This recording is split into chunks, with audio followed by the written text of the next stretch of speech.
Kina-Gunnars upptäckt. På Östasiatiska museet i Stockholm finns en världsunik samling stenåldersföremål. De kommer från Kinas förhistoriska jordbrukarkulturer vid den Gula floden. Mannen som upptäckte föremålen var svensk, Johan Gunnar Andersson. I Sverige känd som Kina-Gunnar. I Kina är han även känd som den som var med och utvecklade landets arkeologi, geologi och gruvindustri. Så vem var han då?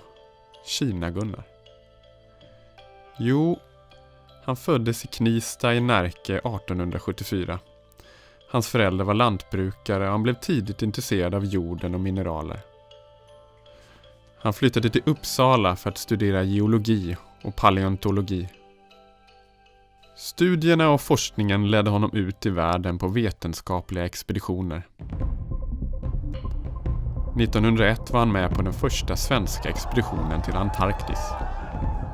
Under resan kom Andersson och ett par av hans kollegor bort från resten av manskapet. De tvingades övervintra en stenhydda på en enslig ö, där de levde på pingviner för att överleva. När de till slut återsåg expeditionen hade resten av manskapet svårt att känna igen dem. Flera trodde först att Andersson och hans kollegor tillhörde en helt okänd ursprungsbefolkning. Hemma i Sverige igen blev Andersson professor i geologi. Han lanserade ett projekt inriktat på globala järnmalmsfyndigheter och detta väckte stort intresse i Kina.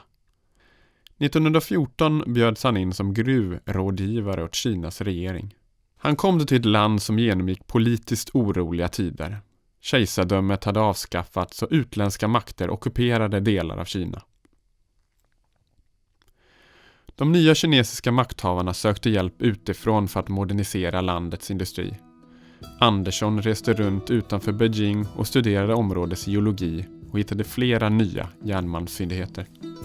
Det var nu Andersson träffade Ding Wenjiang, en av ledarna för Kinas geologiska undersökning. Ding blev hans chef och vän och översåg Anderssons arbete med att utbilda Kinas första generation av geologer.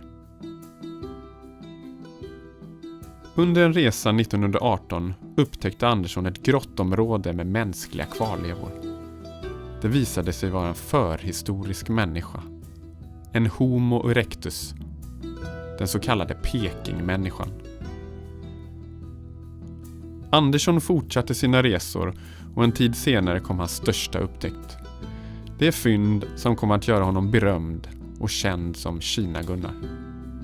Upptäckten gjordes 1921 vid byn Yangshao, nära den Gula floden Huanghe i centrala Kina. Där hittade Johan Gunnar Andersson gravar med mänskliga kvarlevor.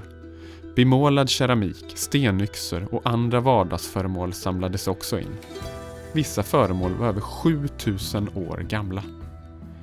Det här kom att klassas som Kinas första regelrätta arkeologiska utgrävning och fynden blev beviset för landets första jordbrukarbefolkning.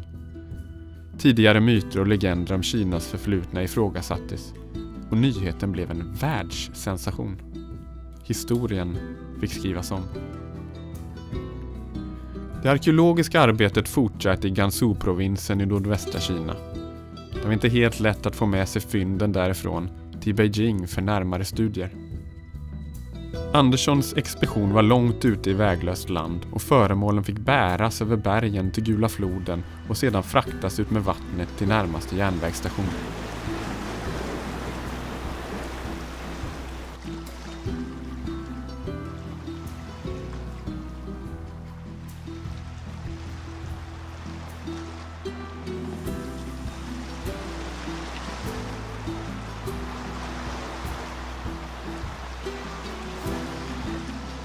Andersson och hans kinesiska kollegor gjorde en överenskommelse som innebar att fynden transporterades till Stockholm för analys.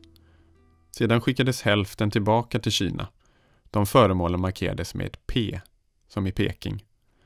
Hälften skulle stanna i Stockholm, markerade med ett S, som i Stockholm. Utifrån den unika samlingen grundades efter ett riksdagsbeslut 1926 den Östasiatiska samlingen som ett nationellt museum med Johan Gunnar Andersson som chef. I över 10 år höll han posten och han åkte även tillbaka till Kina och fördjupade det unika samarbetet mellan länderna och deras forskare.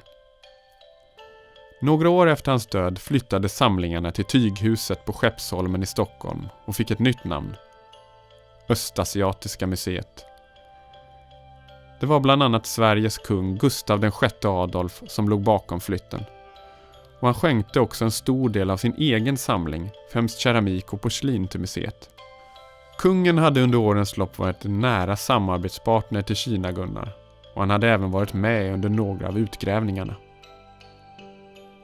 Den kinesiska delen av stenålderssamlingen stod på museum i Nanjing och Andersson såg själv föremålen när han var där 1937. Men sedan 1940-talet är föremålen borta. Möjligen försvann de under åren av japansk ockupation och det följande kinesiska inbördeskriget. Så medan den svenska delen av Kina-Gunnars upptäckt finns på Östasiatiska museet, så är svaret på vad den kinesiska samlingen tagit vägen en gåta.